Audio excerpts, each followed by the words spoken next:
Welcome back. The sky's the limit when it comes to ways to decorate your wedding with flowers. And with so many flower types and colors, you want an expert to guide you through the process. With much more, I'm joined by Beth Leon Guerrero of Wildflowers Incorporated. Beth, thanks for coming in today. Thank you for having me. And I know you brought a couple different arrangements to give us examples of what floral arrangements look like these days, and maybe ways to take some arrangements and make it stretch further with your budget. Yes, repurposing is big right now. Flowers that can be used during the ceremony can also be used during the reception. Which saves you money, right? Definitely, definitely. Even brides with budgets want to maximize them.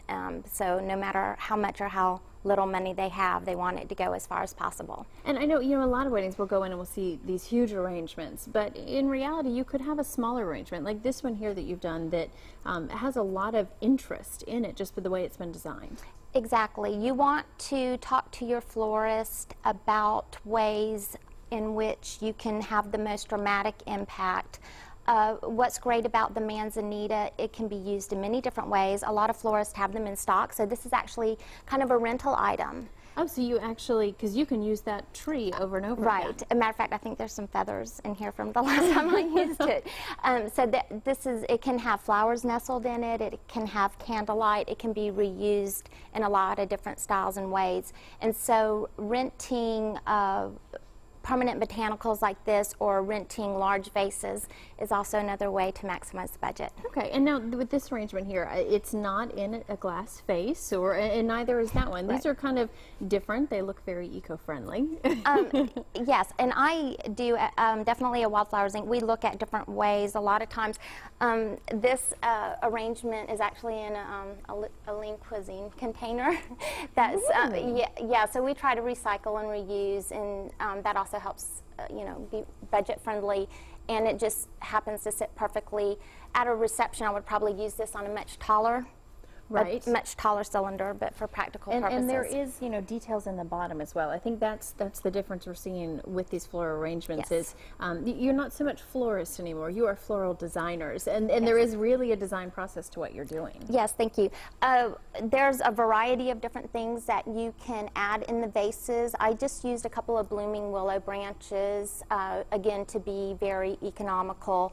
But instead of being a big arrangement with a lot of different flowers, it has visual interest because of the way in which it's designed. So no matter which way you're looking at it, it's very interesting, and you get a lot more bang for the buck because of the design elements to it. Absolutely. Now I know we do have some photos from some weddings as well, and I'm going to let you tell us about those. Okay. This is a willow arch that we created. This was an out-of-town bride, actually. I work with a lot of brides that come in from out of town, and I never even actually met her in person. We did a lot of work via email. Because a lot of brides are definitely planning from afar, and that's a neat option.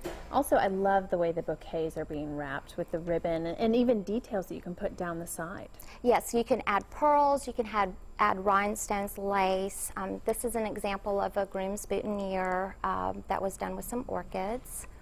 And that brings up a good point too. I'm glad you mentioned orchids, because I know, I got married at the end of June, and we chose orchids because it's too hot for hydrangeas and other flowers. So it's important to talk to your florist about what flowers are going to be good based on the weather that day.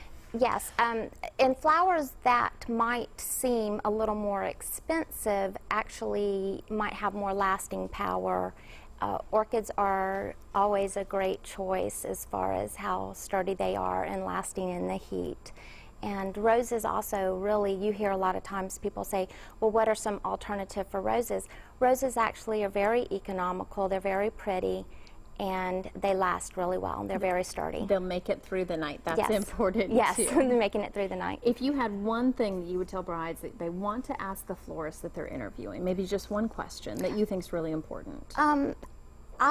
It's not necessarily what you're asking the florist, it's what you're telling the florist. I think if you're trying to maximize your budget, you need to be honest with your florist about what that budget is.